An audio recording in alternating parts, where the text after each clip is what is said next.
Bismillahirrahmanirrahim. Assalamualaikum warahmatullahi wabarakatuh. Alhamdulillahirrabbilalamin. Wa bihi nasta'in ala umuri dunya waddin. Wassalatu wassalamu ala asrofil anbiya'i wal mursalin wa ala alihi wa sahbihi ajma'in, amma ba'd.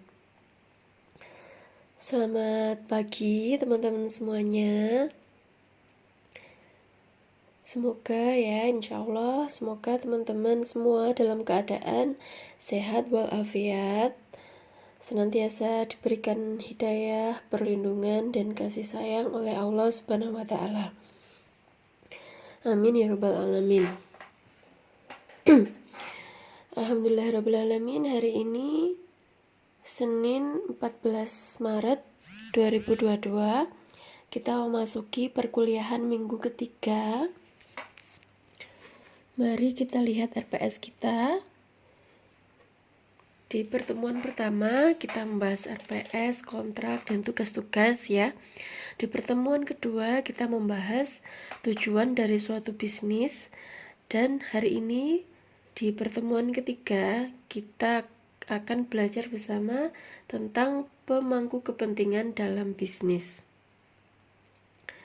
Nah, sebelum kita masuk pada pembelajaran pertemuan ketiga, saya ingin mereview sedikit materi kita pada pertemuan kedua, yaitu tentang tujuan dari suatu bisnis.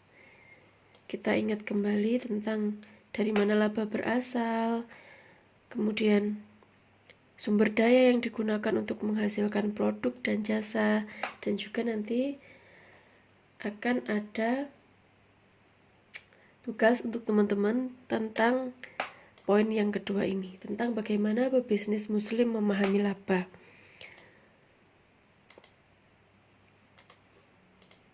Nah, baik, mari kita masuk ke pembahasan. Suatu bisnis diciptakan untuk menciptakan atau menyediakan produk atau jasa kepada pelanggan. Nah, jika bisnis ini dapat beroperasi dengan efisien, maka pemilik bisnis akan memperoleh tingkat pengembalian dari investasi yang sudah dikeluarkan pada perusahaan atau pada bisnisnya.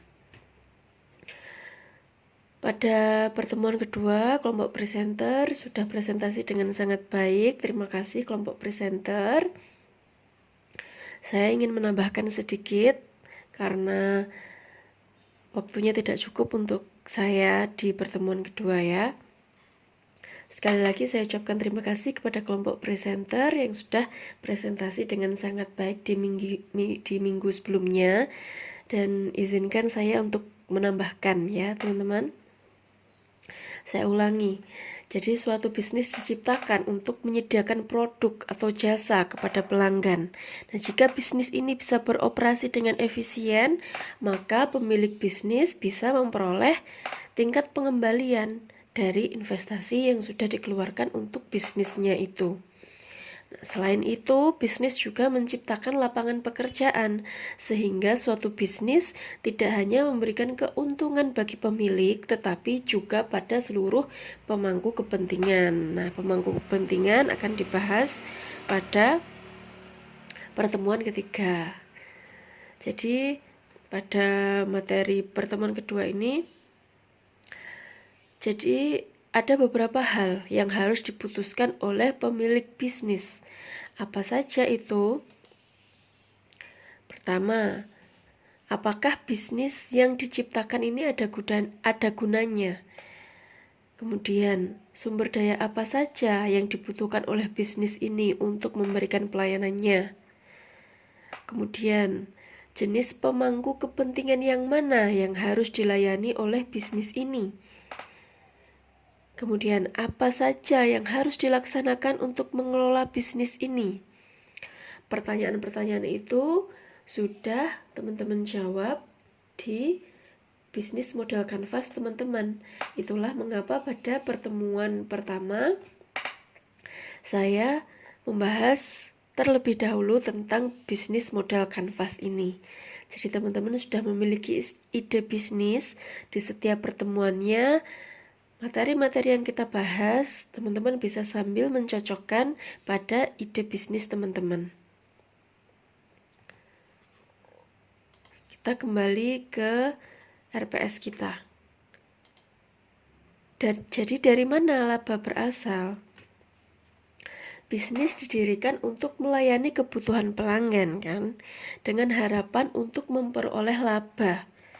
Dengan menyediakan produk atau jasa yang diinginkan oleh pelanggan, bisnis dapat menghasilkan laba. Contoh,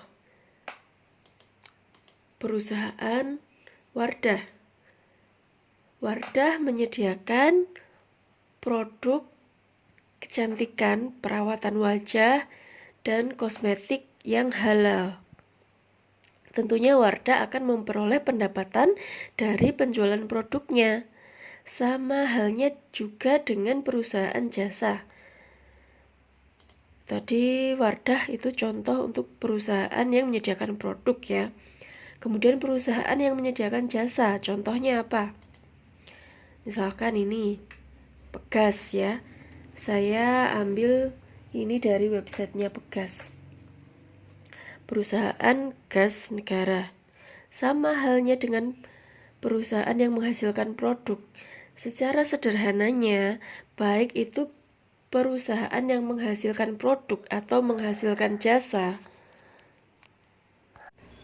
secara sederhana pendapatan dikurangi semua beban sama dengan laba dari suatu bisnis. Nah, sekarang kembali ke ide bisnis teman-teman semua.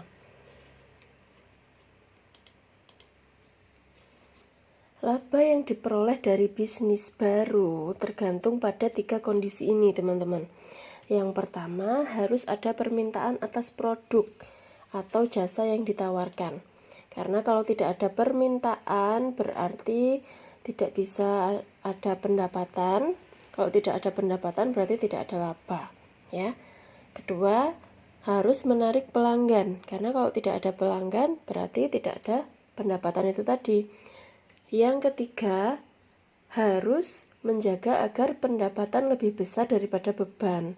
Karena kalau pendapatan kurang dari beban, tentunya tidak bisa jadi laba, malah jadi rugi. Tetapi biasanya di awal-awal bisnis, meskipun pendapatan bisa lebih besar daripada beban, tapi harus diatur bagaimana di perjalanan selanjutnya pendapatan ini harus lebih besar daripada beban. Nah, meskipun pada kenyataannya menjalankan bisnis tentunya lebih rumit daripada penjelasan ini ya teman-teman, tetapi kinerja bisnis tergantung dari 3 kondisi ini. Selanjutnya, sumber daya yang digunakan untuk menghasilkan produk dan jasa. Pertama, sumber daya alam. Tentu sumber daya alam ini diperlukan untuk menghasilkan produk atau jasa. Contoh perusahaan yang membutuhkan sumber daya alam untuk menghasilkan produk.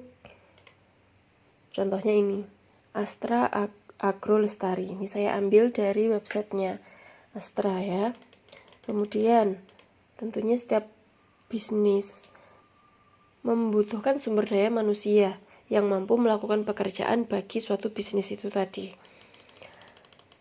Kemudian membutuhkan modal, bisa mesin, peralatan, perlengkapan, dan fasilitas fisik yang umum digunakan oleh sumber daya manusia untuk menghasilkan suatu produk atau jasa dari suatu bisnis. Nah, kemudian modal ini juga termasuk di dalamnya adalah teknologi. Teknologi dapat didefinisikan sebagai pengetahuan atau perlengkapan yang digunakan untuk menghasilkan produk atau jasa. Dengan menggunakan teknologi untuk meningkatkan modal, banyak bisnis mampu menghasilkan produk dan jasa lebih cepat